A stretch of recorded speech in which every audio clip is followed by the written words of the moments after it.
Comme souvent, Laetitia d'Espagne était de sortie seule ce jeudi. La reine avait été invitée à assister à une remise des prix dans la capitale et s'y est rendue sans son mari, le roi Felipe V, sûrement occupé sur d'autres sujets.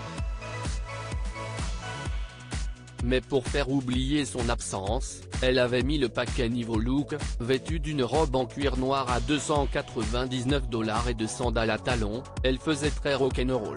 Surtout que depuis quelques semaines, celle qui est montée sur le trône espagnol en 2014 a refait sa couleur de cheveux et a choisi un ton bien plus sombre pour cacher ses cheveux blancs. Alors, entre la robe en cuir et les cheveux noirs, on était presque sur une référence au plus grand groupe de rock. Et cela lui allait vraiment bien. Une nouvelle Laetitia, peut-être ? Cela se pourrait bien, alors que la reine d'Espagne approche des 50 ans, qu'elle aura à la rentrée. Mais ce nouveau look pourrait heurter un peu la population locale, déjà quelque peu en colère contre elle. Il y a une semaine en effet, elle avait snobé le grand gala qui rassemblait la plupart des têtes couronnées d'Europe pour l'anniversaire de la jeune princesse Ingrid Alexandra de Norvège. Son mari, Felipe, y était apparu complètement seul, au bras de Katharina Amalia, l'héritière du trône néerlandais. Les médias espagnols avaient assez eux aussi peu apprécié cette absence et avaient avancé comme raison la présence de Marie-Chantal de Grèce, avec qui elle est brouillée depuis plusieurs années.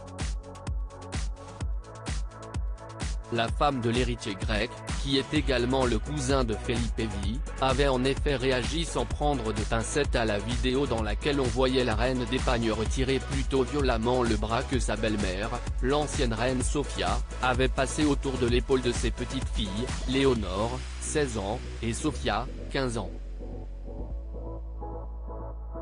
Aucune grand-mère ne mérite un traitement de ce genre. Quoi, elle a montré son vrai visage, avait-elle réagi auprès d'un journaliste de Vanity Fair Espagne. Très remontée, la reine espagnole n'aurait pas voulu la croiser en Norvège. Une absence toutefois remarquée, quelques jours après un documentaire peu reluisant diffusé sur elle, et dans lequel elle avait été qualifiée de femme hautaine et accro à la chirurgie esthétique.